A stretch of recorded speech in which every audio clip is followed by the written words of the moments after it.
Ces temps de crise, c'est peut-être une piste à suivre. Il y a 10 ans, l'Argentine faisait faillite et Trigger et FMI. Le pays finit par oser une autre politique, rebondir et renouer avec une croissance flamboyante. Frédéric Maillard, Mathieu Benito.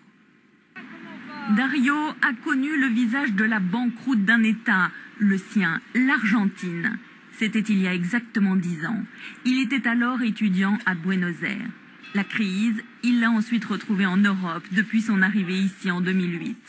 Mais pour cet Argentin de Paris, aucun pays européen n'a encore connu ce que son pays a traversé en 2001. Il y a vraiment des gens qui ont tout perdu, qui ont dû vraiment quitter les pays pour reconstruire leur vie ailleurs, à l'étranger. Et c'était vraiment un moment de désespoir où on ne savait pas où les pays allaient finir. 2001, l'Argentine est au bord du gouffre. Les rues de Buenos Aires à feu et à sang. L'État est en faillite, sa dette publique a explosé. Le gouvernement bloque l'argent des particuliers. L'heure est à la survie, la rue a faim. Je dis que le gouvernement doit payer pour les mesures qu'il a prises. Il doit voir comment le peuple souffre. Image symbole de la banqueroute. Le président quitte le pays par hélicoptère. Les banques sont prises d'assaut. Le plan de rigueur drastique du FMI ne fait qu'aggraver la situation. Un an plus tard, l'État argentin change radicalement de cap.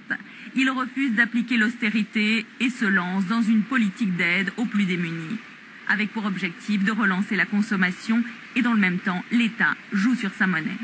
Le gouvernement a dévalué, a suspendu la parité et a dévalué le dollar, désormais valait 3 pesos. Donc ça a rétabli des marges de manœuvre pour les producteurs argentins et le gouvernement a renoncé à recourir au FMI, a suspendu le remboursement de la dette et il s'est trouvé qu'il a bénéficié à ce moment-là d'une conjoncture internationale très favorable. Miracle, l'Argentine affiche 3 ans après une croissance à la chinoise, osant des mesures protectionnistes, imposant aux banques de renégocier les dettes à la baisse. Le couple présidentiel surfe sur ce contexte international favorable. Le pays exporte son soja à prix d'or. 10 ans après la faillite, le prix Nobel américain d'économie Paul Krugman plébiscite la politique économique de l'Argentine. Elle serait un modèle de sortie de crise à suivre. Invité exceptionnel ce soir, l'un des pères de ce rétablissement spectaculaire, l'ancien ministre argentin de l'économie, Roberto Lavagna, est avec nous en direct de Buenos Aires. Bonsoir monsieur, merci beaucoup d'être avec nous. Si on vous suit, monsieur Lavagna, les Européens doivent renvoyer les agences de notation, dévaluer l'euro, c'est ça la solution ? Bonsoir.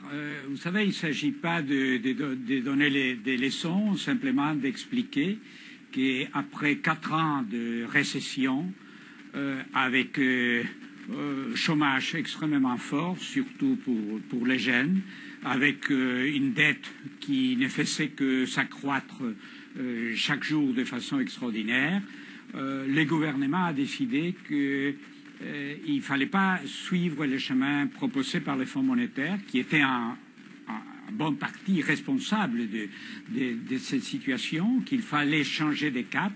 Et c'est ce qu'on a fait, effectivement. On a essayé de relancer la consommation parce que ça était absolument central si on voulait rétablir l'équilibre social et l'équilibre des comptes économiques.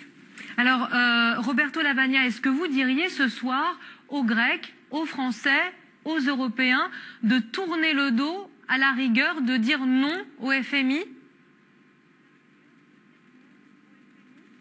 Vous savez, en tant qu'économiste, je peux vous dire que, à mon avis, il n'y a pas moyen de sortir d'une crise de la dette, d'une crise financière au niveau du budget des États, etc., en faisant encore plus de récessions.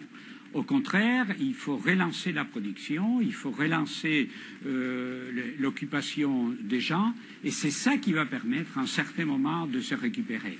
Donc, il faut penser que les fonds monétaires a un objectif central qui est toujours générer des excédents pour payer la dette. Eh bien, ça, ce n'est pas compatible avec l'équilibre social et politique interne. Au contraire, il faut d'abord faire la relance interne et après discuter d'une façon raisonnable et sérieuse la dette. Monsieur, en quelques mots, si vous aviez un conseil absolument à suivre, quel est-il ?